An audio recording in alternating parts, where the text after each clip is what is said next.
죽었어야 할 여자가 살아 돌아왔습니다. 그것도 자신이 누구인지도 모른 채 맨발로 병원 가운 차림으로 새벽 택시를 잡아타고 반찬 가게 앞에 나타났습니다. 그런데 더 소름 돋는 건 따로 있어요. 바로 그 순간 세상 어딘가에는 이미 그 여자의 얼굴을 하고 살아가는 또 다른 여자가 있었다는 사실입니다.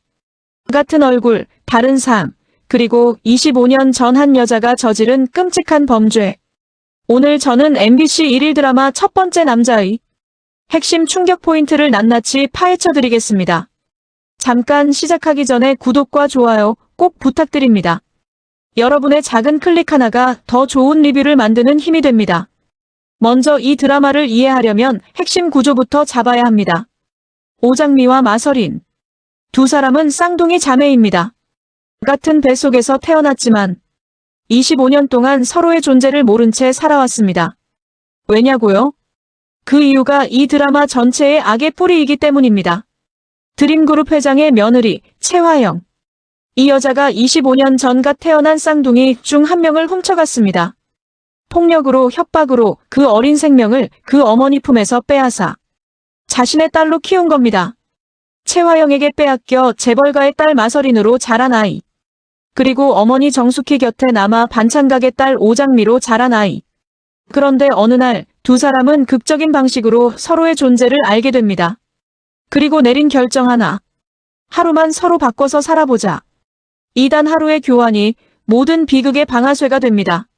채화영은 오장미가 마서린의 신분으로 움직이는 것을 눈치채고 마서린인 줄 알고 트럭을 보냅니다.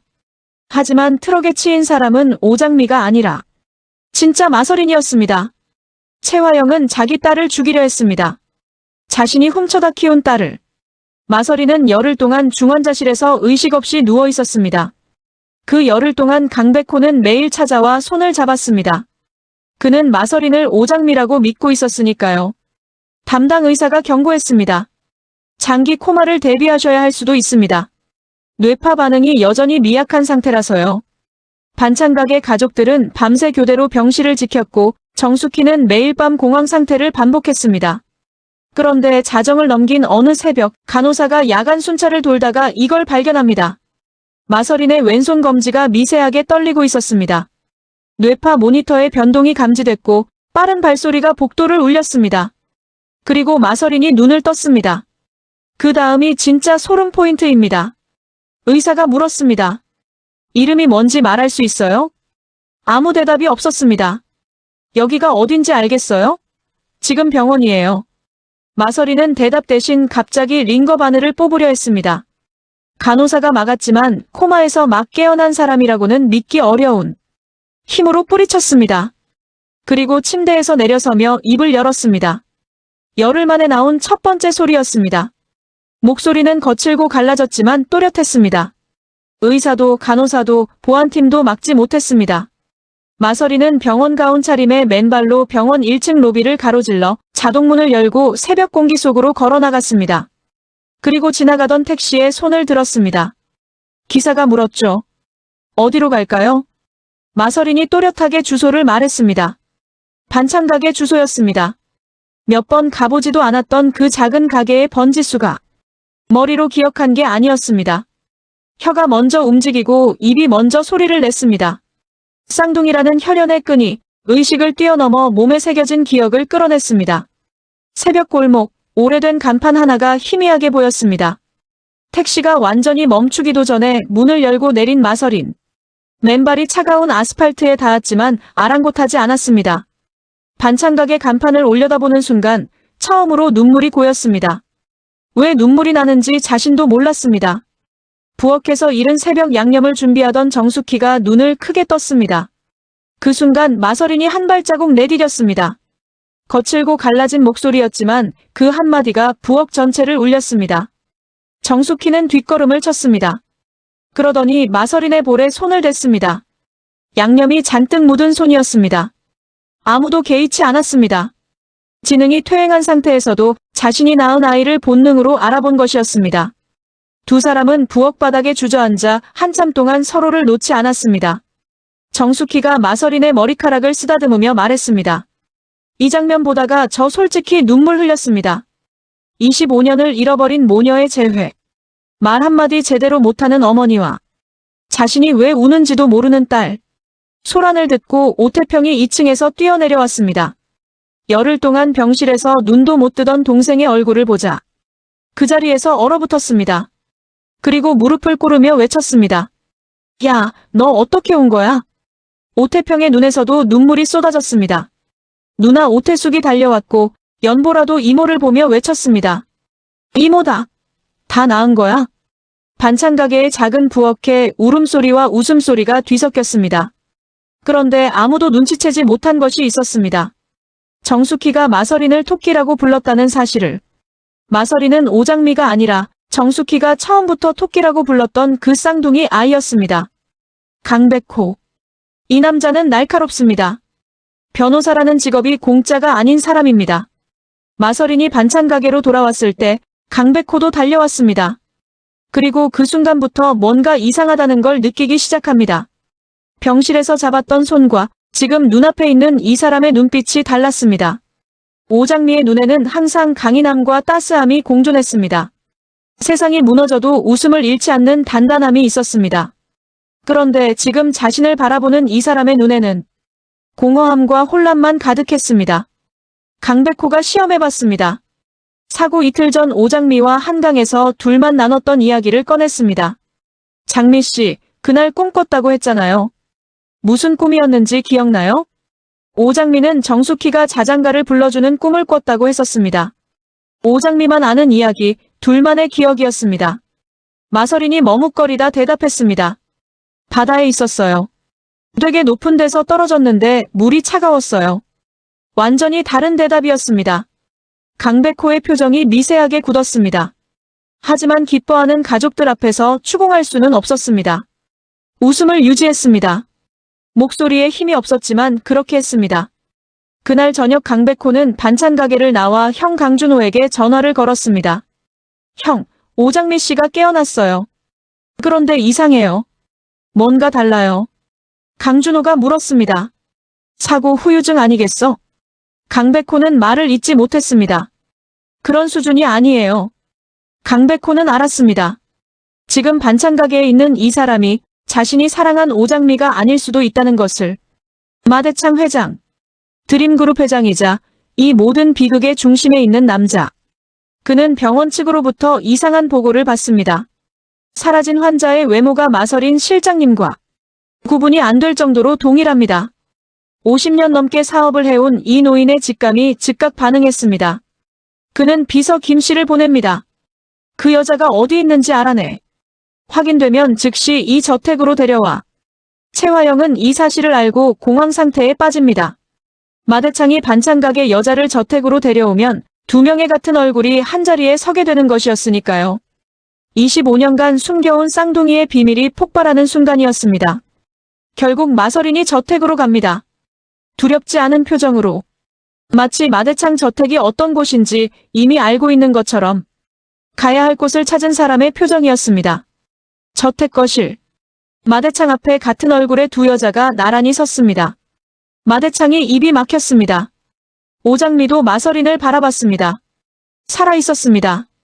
트럭에 치여 피를 흘리며 쓰러졌던 마서린이 두 눈을 뜨고 자신의 맞은편에 앉아 있었습니다. 마대창이 두 사람을 검증하기 시작했습니다.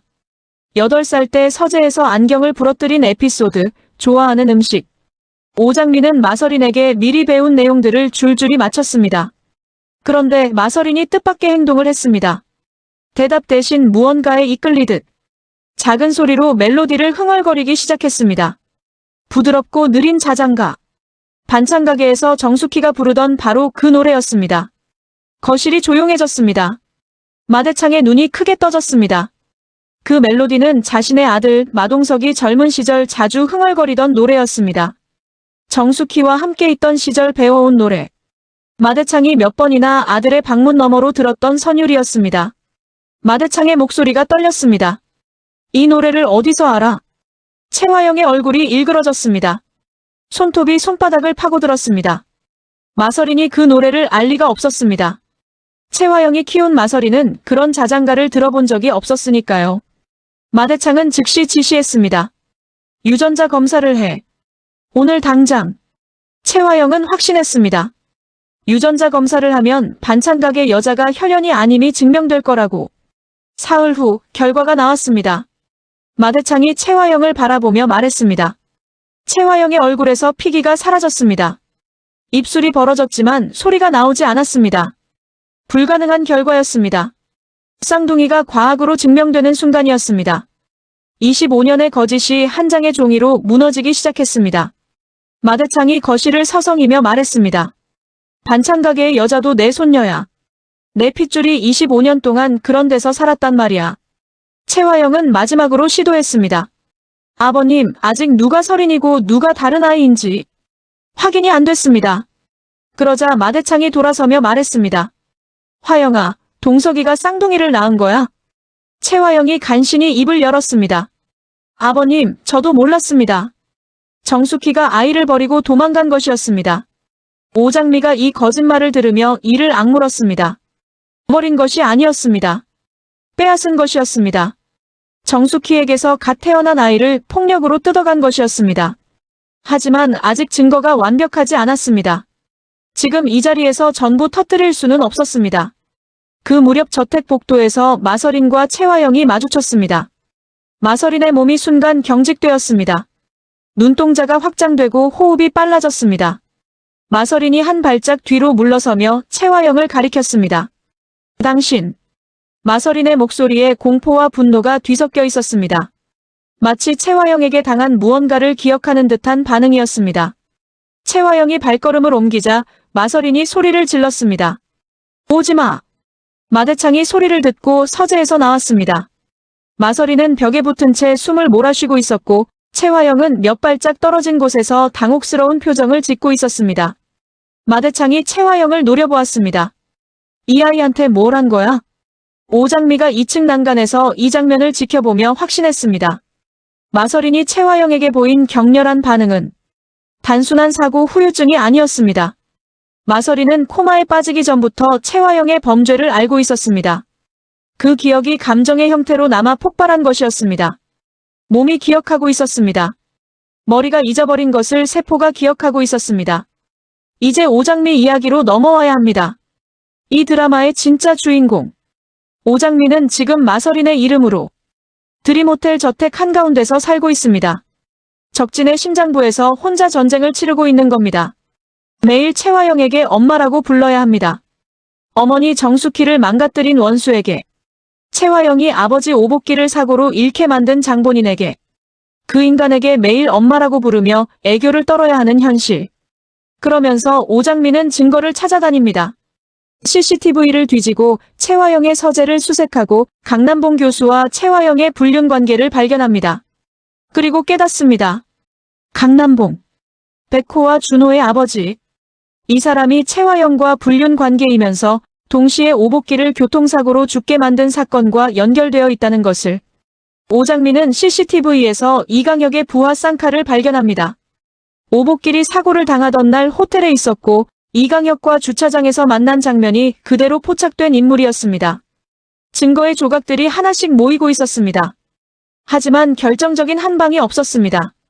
마서린이 숨겨놓은 녹취 파일과 USB. 그것이 아직 손에 없었습니다. 서린아, 내가 숨겨놓은 게 대체 어디 있는 거야? 오장미가 최화영의 서재에서 혼자 중얼거렸습니다. 그리고 드디어 그 USB가 나타납니다. 예상치 못한 곳에서. 진홍주가 마서린의 방에서 가져온 립스틱 안에서 작은 USB가 튀어나온 겁니다. 진홍주가 파일을 열어보는 순간 얼굴이 굳어버립니다. 아무 말도 못하고 화면만 뚫어져라 봤습니다. 엄마 염산월이 다급하게 물었습니다. 홍주야, 이게 뭐야? 사람 죽는 거야? 진홍주가 낮게 말했습니다. 내가 갖고 있을 거야. 엄마는 모르는 척만 해. 그리고 속으로 확신했습니다. 드디어 칼이 내 손에 들어왔다. 진홍주. 이 여자가 이 싸움의 새로운 변수가 됩니다. 최화영을 잡을 칼을 손에 쥐었지만 그 칼의 방향이 어디로 향할지는 아무도 모릅니다. 이 드라마에서 가장 소름 돋는 반전 중 하나가 바로 정숙희의 기억 회복 장면입니다. 정숙희는 5세 아이 수준의 지능으로 퇴행한 상태입니다. 그런데 어느 날 밤 강백호 앞에서 갑자기 무언가를 말하기 시작합니다. 30년 전 태안 별장에 장미를 숨겼어. 채화영이 우리 토끼를 훔친 거야. 강백호가 얼어붙었습니다. 잠깐, 지금 그 말 다시 한 번만요. 그러자 정숙희가 또렷하게 말했습니다. 남자들이 쫓아와서 가짜 아기 포대기 들고 절벽으로 뛰었어. 그 말이 끝나자 정숙희는 가슴을 움켜쥐고 그대로 눈이 뒤집히며 쓰러졌습니다. 강백호가 정숙희를 부여잡으며 외쳤습니다. 하지만 정숙희의 손은 끝까지 백호의 옷깃을 놓지 않았습니다. 그리고 강백호의 머릿속에는 단 한 문장만 남았습니다. 태안 별장. 거기서 채화영이 모든 걸 시작했다. 강백호와 마대창. 이 두 사람이 함께 태안 별장으로 향합니다. 먼지 냄새가 코를 찌르는 그곳에서 벽지가 미세하게 들뜬 부분을 발견합니다. 그리고 그 뒤에 낡은 나무 문이 드러나고 오래된 상자 하나가 나타납니다. 상자 안에는 젖은 흙기가 말라붙은 천과 찢어진 아기 포대기 끈이 들어있었습니다. 마대창이 그걸 보는 순간 숨을 들이마셨습니다.